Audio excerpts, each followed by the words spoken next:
계속해서 종말에 관한 경고이자 권면의 말씀을 예수님이 계속하십니다. 이번에도 비유를 들어서 말씀을 하시는데 그 비유가 무화과 나무와 모든 나무를 보라는 겁니다. 싹이 나면 너희가 보고 여름이 가까운 줄을 자연히 아나니 이와 같이 너희도 이런 일이 난리와 난리 예수 때문에 온갖 위협과 미움을 받으면 그리고 예수님이 말씀하신 종말의 현상들을 보면 하나님의 나라가 가까이 온 줄을 알아라. 우리가 지금 목련이 드디어 여기에 이제 수도원이 피기 시작합니다. 그럼 봄이 완연했구나. 이제 여름이 오는구나. 우리가 아는 것처럼 종말의 현상들, 여러 현상들이죠. 천재지변도 그 중에 하나고요. 또 적그리스도들이 여기저기 있다 그러고 막 나타나고 이단들이 설치고 하는 것을 볼 때에 하나님의 나라가 가까이 온 줄을 알아라. 개인적인 종말, 우주적인 종말을 늘 생각하라는 겁니다. 지상에 살아가는 모든 성도의 기본 자세 중에 하나가 종말의식이죠. 우리 믿음의 조상들도 그랬었습니다. 아브라함과 이삭과 야곱과 모세, 다윗도 그랬고 모든 믿음의 조상들이 한결같이 본향사상, 나온 바 본향이 아니고 돌아갈 바 본향, 그러면서 나그네처럼 살되 죽는 날까지 사명을 다하는 하나님이 있게 하신 이유를 다하는 이런 삶을 살았는데 예수님이 그런 삶을 성도들에게 요구하고 있습니다. 종말이 가까웠다는 걸 알아라. 이 세대가 끝나기 전에 모든 일이 반드시 이루어질 것이다. 반드시 종말은 온다는 겁니다. 천지는 없어지겠지만 내 이 말은 없어지지 아니할 것이다. 종말이 온다는 사실을 주지시키고 난 뒤에 그 다음에 이제 어떤 자세로 살아야 될지 다시 말씀을 하는데 너희는 스스로 조심하거라. 그렇지 않으면 조심하지 아니하면 방탕함과 집착입니다. 집착이라는 말에서부터 왔습니다. 자기의 어떤 강한 욕망과 술 취함과 쾌락이겠죠. 생활의 염려로 삶의 염려, 참 이게 짝을 잘 이룹니다. 그렇죠? 강한 집착과 아울러 생의 염려, 이건 같이 가는 것 같아요. 거기다 하나 더 보태면 방탕함이죠. 술 취함과 마음이 이런 것들로 마음이 둔해져서 뜻밖의 그날이 덕같이 너에게 임하게 될 것이다. 그런 일이 없도록 하라는 겁니다. 이 날은 온 지구상에 거하는 모든 사람에게 임할 것인데 너희는 장차 올 이 모든 일을 능히 피하고 인자 앞에 설 수 있도록 항상 기도하며 깨어 있으라. 우리가 종말을 살아가면서 꼭 알아야 될 게 뭐냐, 이런 현상들이 끊임없이 일어나게 될 것이다. 그런데 이런 현상들이 우리에게 괴로움이 되는 것이 아니고 우리를 슬프게 하는 것이 아니라 기쁘게 하는 거죠. 왜 그렇습니까? 종말을 의식하고 깨어서 기도할 수 있기 때문에. 그래서 하나님의 나라가 우리가 천국, 개인적으로 천국 갈 것, 그리고 새하늘과 새 땅이 펼쳐질 것에 대한 기대와 소망이 넘치도록 만들어주기 때문에 오히려 우리들에게는 큰 장점입니다. 큰 선물이라고 할 수가 있겠습니다.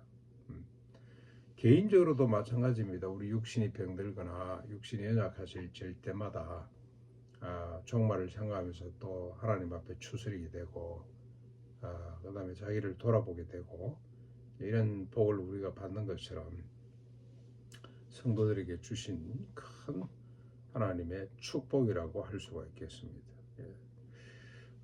근데 참 재밌는 것은 사람의 마음을 둔하게 하는 거죠. 영적으로 우리를 둔하게 만드는 것들이 뭔가 자기의 욕망, 방탕함이라고 하는 말, 그리고 술 취함, 쾌락이겠죠. 거기다가 생의 염려하는 거. 우리가 예수님이 네 종류의 밭에서도 이미 말씀을 하셨습니다만은 생의 욕심과 염려가 돌짝밭이죠. 가시덤불이죠. 가시덤불. 이것 때문에 영성이 자라지를 못하고 믿음이 자라지를 못하는 것처럼 우리 성도들의 마음을 둔하게 하는 것이 바로 이런 것들이구나. 이런 것들이구나. 이제 37절 이렇게 주님께서 이런 사역을 하시면서 예루살렘에 계시면서 낮에는 성전에서 가르치시고 밤에는 나가서 감람원이라는 산에서 쉬셨는데 많은 사람들이 주님의 말씀을 듣고자 하여 이른 아침부터 성전으로 모이게 됐더라. 다행히 말씀을 들으려고 하는 사람이 있어서 다행입니다. 근데 이게 참 우리에게 또 너무나 큰 도전이 하나 됩니다. 예수님의 사역의 모습, 삶의 모습입니다. 낮에는 성전에서 가르치시고 밤에는 호텔로 가셔서 편히 주무셨더라가 아니고 감람원이라고 하는 산으로 가셔서 기도하고 쉬시는 거죠. 지극히 단순 명료합니다. 심플 라이프.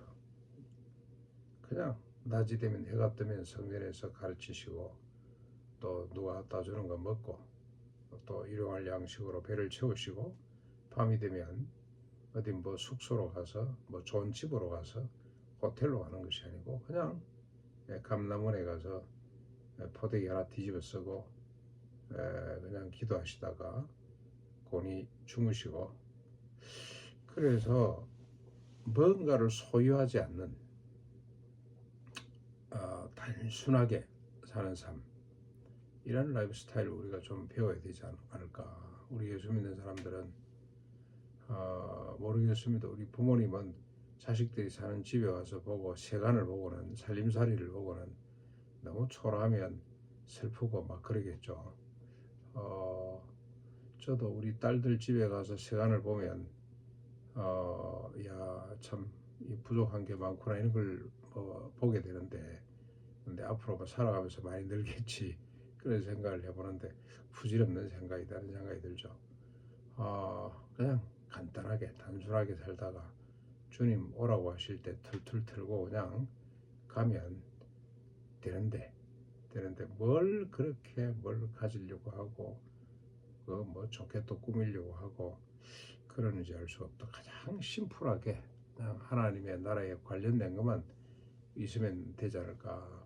그래서 예수님은 제자들에게 두로 또 전대도 지팡이도 갖지 말고 그날 어느 동네 들어가서 먹고 또 그다음에 또 하룻밤 유하고 또 떠나고 머물지 않도록 정주하지 않도록 뭔가를 소유하고 성을 쌓지 않도록 하셨는데 그게 비밀이다라는 생각이 듭니다.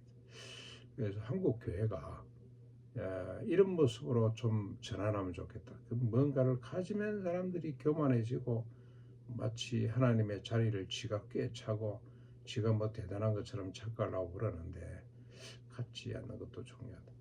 그런데 우리가 이 꼭 물질뿐만이 아니고 사람을 갖고자 하는 욕망도 이거 대단한 욕망인 것 같은데 돈도 그렇고 권력도 그렇고 명예도 그렇고 모든 걸 다 헌신짝처럼 벗어버리고 오직 하나님의 나라 주님 앞에 설날을 생각하면서 살아가는 그게 가장 중요한 종말의 자세구나. 그래서 오늘 이런 문제를 놓고 우리가 계속 묵상하고 또 성도의 아름다운 교제거리로 삼을 수 있기를 바랍니다.